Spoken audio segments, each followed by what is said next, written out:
আজ কিন্তু আমার বেরোনোর কোনো প্ল্যান ছিল না, কারণ কালকে অবধি শরীরটা ভীষণ খারাপ ছিল, ব্যাক সাইড পেন হচ্ছিল, পেটও একটু ব্যথা মতন ছিল। কিন্তু এখন না গেলে একদমই হবে না। আমার গোপালের জিনিসপত্রগুলো কিছু কেনাকাটার আছে। নতুন তো রাধারানী এসছে, আবার গোপালও এসছে, তো তাদের যে জামা কাপড়গুলো সেগুলো তো শীতের আমার কাছে কিচ্ছু নেই, এবার ঠান্ডায় আমি কিছু পরাতেও পারছি না। তো সেই জন্য যাচ্ছি আজকে শিয়ালদায় ওদের জন্যই জিনিসপত্র কিনতে। তো অনেকটা দেরি হয়ে গেছে, ট্রেনের টাইমও হয়ে গেছে। তো আমি তাড়াহুড়ো করে যাই। বাড়িপুর লোকালটা পেলে একটু সুবিধা হয়, না হলে আবার সমস্যা অন্য কোনো ট্রেনে যদি হবে কি কীভাবে কিছুই জানি না। তো যাই হোক যাই, এখন গিয়ে কেনাকাটাটা করে আসি, কারণ ঠান্ডা ভালোই পড়ে গেছে। আর এইভাবে ওদেরকে রেখে দেওয়াটাও ঠিক হচ্ছে না, তো সেই জন্য যাই। আর অবস্থা দেখুন, এই যে চ। আমি ট্রেনের টাইম দেখে আমার হিসেব মতনই বেরিয়েছি, কিন্তু রাস্তাতে একটু জ্যাম ছিল বলে আমি বারুইপুর স্টেশনে এসে টিকিট কেটে সবে স্টেশনের মধ্যে ঢুকছি প্ল্যাটফর্মে, দেখলাম ট্রেনটা চলে গেল। তো যাই হোক, কিছু করার নেই, পরের ট্রেনটা করেই গেলাম।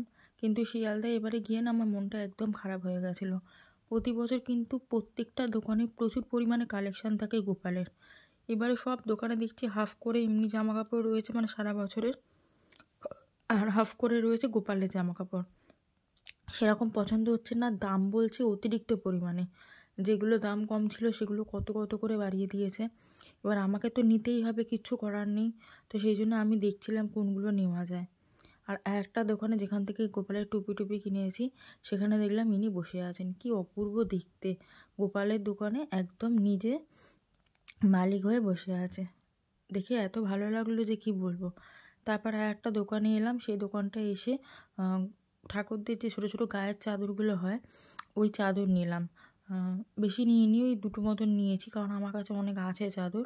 তো এই দেখুন, সব দোকানে হাফ করে এমনি জামা আর হাফ করে শীতের জামা, আর পছন্দসই একদম হচ্ছে না।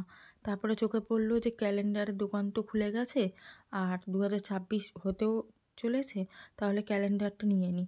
বললাম রাধাকৃষ্ণ থিম আছে? বললো হ্যাঁ। তো উনি রাধাকৃষ্ণ থিমের একটা ক্যালেন্ডার দিলেন।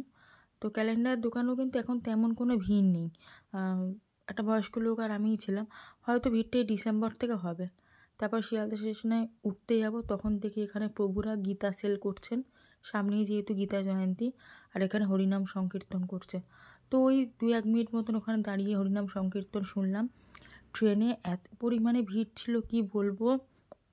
বারুইপুর লোকাল কিন্তু মারাত্মক ভিড়, মানে সেই আমার ঠাকুরের জামা কাপড়ের উপরে বলতে গেলে মানুষ উঠে গেছে, এরকম অবস্থা। আমার কোলে জামা কাপড়গুলো রয়েছে। যাই হোক, বারুইপুর স্টেশনে নেমে তারপরে এই কাকুর কাছ থেকে আমি ফুল কিনি। তো এই কাকুটা বসে যেখানে বারুইপুর স্টেশন থেকে বেশ কিছুটা খানিকটা দূরে, সেখানে গেলাম, হেঁটে হেঁটে ফুল নিলাম, তারপরে অটোয় করে বাড়িতে এলাম।